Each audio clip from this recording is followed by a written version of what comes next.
la constante K. Alors, je reprends le travail que j'ai fait tantôt. Ici, j'ai le calcul de la surface terrière d'un arbre avec une formule qu'on va utiliser euh, qui est pas spécifique à la foresterie. Donc, on trouve la superficie du cercle en utilisant rayon au carré fois pi. Puisque les DHP sont mesurés en diamètre, on le divise par 2, donc c'est quand même la même formule, rayon carré fois pi.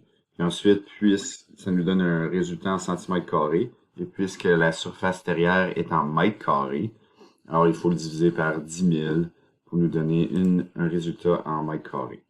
Voilà, si je reprends, exemple, mon arbre de 12 cm qui est ici, on va refaire la formule, mais avec la constante K.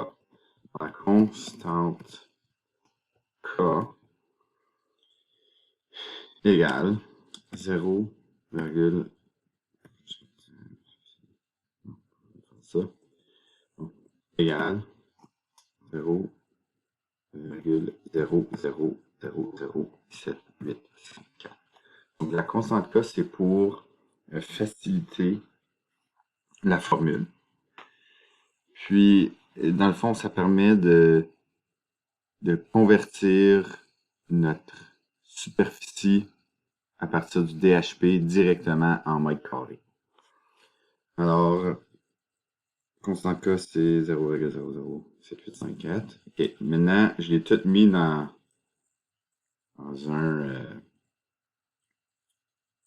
un mot. Donc, je ne pourrai pas utiliser le numéro. Fait que là, ce que je vais faire, c'est que je vais juste effacer ma constante K, puis je vais l'écrire dans une cellule séparée. 0,0007804. Puis ici, je vais faire la même formule de l'arbre de 12 cm avec la constante K. Mais je vais aller par contre ici pour l'effet soit plus le fun. Alors, on va faire égal 12, c'est DHP au carré fois K. Excusez, avec la constante K. Donc, surface terrière égale DHP au carré fois K.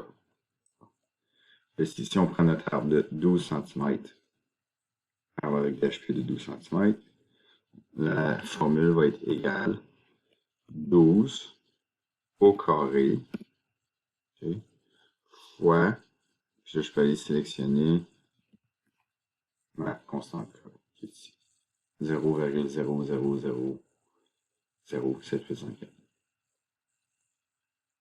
Okay. Alors, ça ne me donne pas la même réponse qu'ici, parce qu'ici, c'est en centimètres carrés. Moi, ça me le donne directement en mètres carrés. Et on peut l'arrondir. OK. Et ça me donne la même réponse en mètres carrés ici. Donc, formule beaucoup plus simple. On va faire le même exemple avec l'arbre de 36 cm. Donc, l'arbre de 36 cm qui est ici. C'est ça. Avec la constante K égale 36 au carré. Oubliez le au carré. Fois K. Puis ici, je vais juste le cliquer. Enter. Et on arrondit. Voilà, on voit que c'est la même réponse. Mais cette formule-là est beaucoup plus complexe. Donc, on voit la formule en haut ici. Et cette formule-là, beaucoup plus simple. Voici pour la constante K.